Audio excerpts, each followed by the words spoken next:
आज सत्ता में हम आपको यह भी बताएंगे कि अगर वैक्सीनेशन से पहले आपको बुखार, खांसी या कुछ और ऐसे सिम्टम्स आते हैं तो क्या आपको वैक्सीन लगवाने के लिए जाना चाहिए।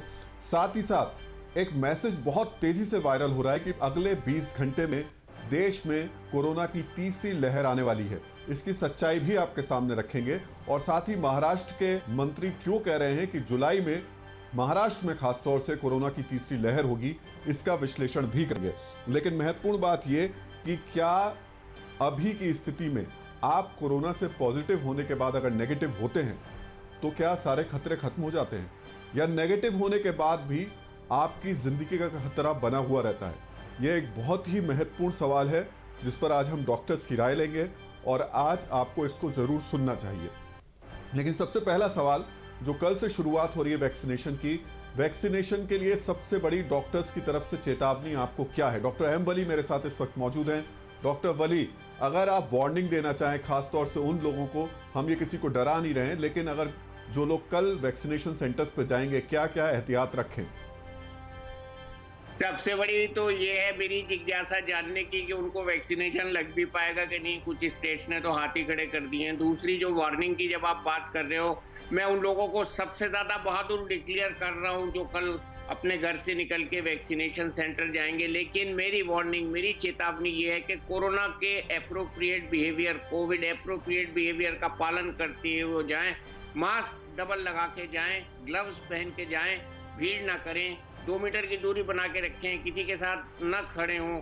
और जैसे कि मैंने महाराष्ट्र की लाइन देखी है, मेरा दिल बहुत दुखा है कि कितनी बड़ी तादाद में लोग वैक्सीनेशन सेंटर पर गए और बड़ी बड़ी लाइनों में खड़े हुए हैं। वो आसपास में उनके स्पेसिंग नहीं है और वो एक दूसरे के बिल्कुल करीब में खड़े हैं, मास्क भी नहीं लगाया हुआ उन्होंने, और थोक के भाव उनको जो है अंदर भेजा जा रहा है। तो ये ऐसा ना करें, प्लीज ऐसा ना करें। वैक्सीनेशन से पहले जान की हिफाजत जरूरी है, वैक्सीनेशन से पहले कोरोना से लड़ाई जरूरी है, वैक्सीनेशन से पहले आंखों पे चश्मा और नाक पे और मुंह पे मास्क जरूरी है। और अगर आप ये एहतियात रख के जाएंगे तभी आप महफूज रहेंगे, नहीं तो आपको कहीं ना कहीं से कोरोना बदन में दाखिल हो जाएगा। और मैं ये नहीं चाहता कि वैक्सीनेशन के ऊपर किसी की उंगली उठे और कोई ये कहे कि जी हम तो वैक्सीनेशन लेने गए थे, कोरोना घर में आ गया।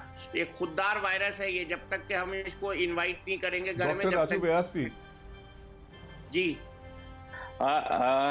नमस्कार सर। बिल्कुल डॉक्टर वली, डॉक्टर राजू व्यास भी हमारे साथ हैं। डॉक्टर व्यास नमस्कार सर। मैं कुछ इसके पहली बात से डरने की जरूरत नहीं है जी। पहली बात तो जैसा कि डॉक्टर वली ने भी बताया कि जो कोविड एप्रोप्रिएट बिहेवियर है, इसका सख्ती से पालन हमें करना है। इसका मतलब ये हुआ कि जब हम जाएंगे तो जब हमें एक स्लॉट अलॉट हो तभी हम अपनी जगह पे जाएं या अपने वैक्सीनेशन सेंटर पे जाएं, नंबर 1। नंबर 2, जितने भी प्रोटेक्टिव गियर्स हम लोग एडवाइज करते हैं, जैसे कि डबल मास्क का पहनना जरूरी है, स्क्रीन का पहनना जरूरी है, हाथ में ग्लव्स का पहनना जरूरी है, अगर पॉसिबल हो तो हाथ को सैनिटाइज करना जरूरी है। और सबसे इम्पोर्टेंट बात है कि 2 लोगों के बीच में स्पेसिंग की सख्त जरूरत है। आप इतने दिनों से हम इतने डिस्कशंस में शामिल होते हैं, हम इन्हीं 2 बातों का एम्फसाइज सबसे ज्यादा कर रहे हैं, और वो ये है कि एक, जो हम डबल मास्क पहन के रखते हैं, और अगर आपस में 6 फीट या उससे थोड़ा सा अधिक 2 मीटर का अगर हम लोग डिस्टेंस रखते हैं तो एक दूसरे से कोरोना के एसिम्प्टोमेटिक पेशेंट द्वारा एक दूसरे को बीमारी देने की संभावना बहुत कम हो जाती है। ये 3 एहतियात अगर हम बरत के चलते हैं तो हमें ऐसे लगता है कि कोरोना वैक्सीनेशन के समय कुछ ऐसे पेशेंट्स भी जो होंगे जो कि एसिम्प्टोमेटिक है आज की तारीख में, जिसमें किसी प्रकार के सिम्टम्स नहीं है, तो उसके कारण से हमें अपने आप को एक बचाव करने में बहुत अच्छा इन सब चीजों से सुविधा मिलेगी।